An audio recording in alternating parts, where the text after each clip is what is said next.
you're new here, welcome to my channel. Y'all, today we are going to be making meatballs. Y'all, it's going to be super delicious, super tasty. So for those of you that may not know, because I'm just finding out myself, so maybe I've been asleep, I don't know, but anyway, Aldi's has a pretty large variety of vegan friendly dishes or items. So yeah, I went surfing for these meatballs. This is the earth-grown vegan classic meatless meatballs. It's vegan meatballs with soy protein, garlic, and parsley. And y'all, they have a another brand or another flavor, I should say. They have an Italian flavor. But y'all, this is gonna be super delicious because I'm going to go ahead and doctor them up. And yeah, let's get into this video. So to this pot, I've added a little bit of grapeseed oil, and then I'm gonna go ahead and add in the meatballs. I'm gonna add in 1 package of meatballs and see where that takes me, because I may want to do two packages of meatballs. So we're gonna add in our meatballs, and personally, I think that that's good enough. I think that amount is good enough for tonight. And then I'm going to go in with a little teaspoon of garlic, minced garlic. And all I want to do is brown this up. I want to get a nice brown coating on it. And then I'm going to transfer them to my crock pot. So I'm going to give it a stir and just let them get brown all over.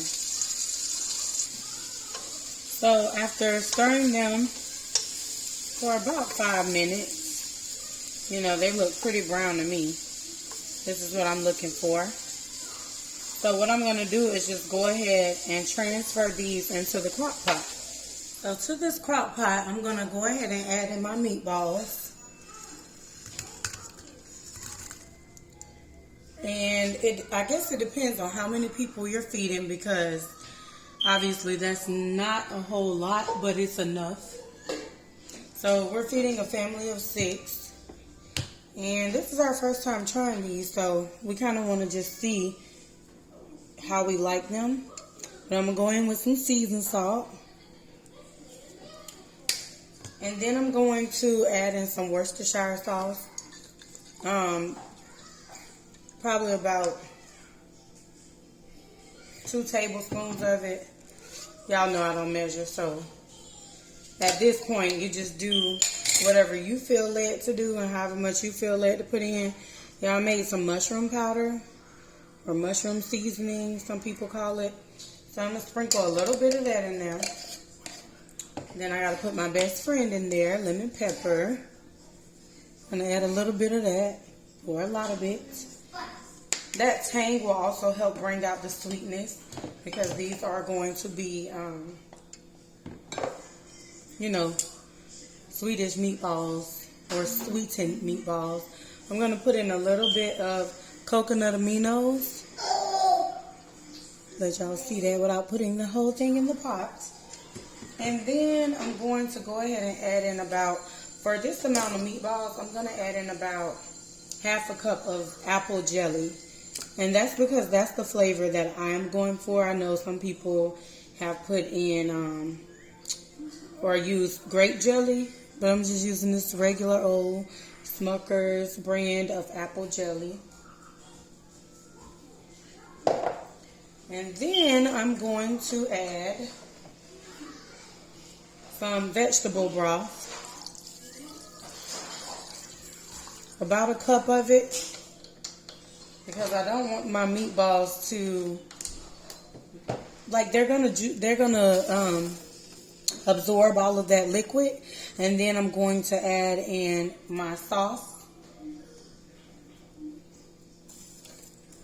So I don't want them to be too wet. I'm going to add a little bit of vegetable stock to this can of, sauce here. Just a little vegetable stock to loosen everything up. Shake it up and pour the rest in. And don't worry, y'all, I'm going to get what's left of the jelly and put it in there also. But yeah, just give it a little shake and add it to the rest of it. So y'all, I went ahead and added in some garlic powder. And I'm just going to give this a stir and make sure that jelly is nicely incorporated. And the thing about it is, it's heating up right now. And as it continues to heat, it'll thicken up. And that sweetness from the jelly will be absorbed. I was trying to figure out, I'm like, y'all, what is this? It's a piece of jelly. So all of that will melt down. And that's exactly what we're looking for. It already smells really good. And this is as saucy as I would like for it to be. Like I said, it'll thicken up as it heats up. So that's just perfect. At this point, you could taste it, but I will not do that because I know that as the flavors marinate together, it's going to become more flavorful. So I'm going to just close this off, and I have my crock pot set on high for 4 hours. So at this point, I'll check it halfway through at 2 hours, and then we'll go from there. So I did not get a chance to record myself halfway through, but we also made Swedish meatballs. If you would like to see a video for that, let me know in the comment section below. Thank you all for tuning in. If you decide to try this recipe, be sure to let me know what you think in the comment section below. Don't forget to follow me on IG at cookingwith_mommy and on Facebook group at Cooking with Mommy. Be blessed.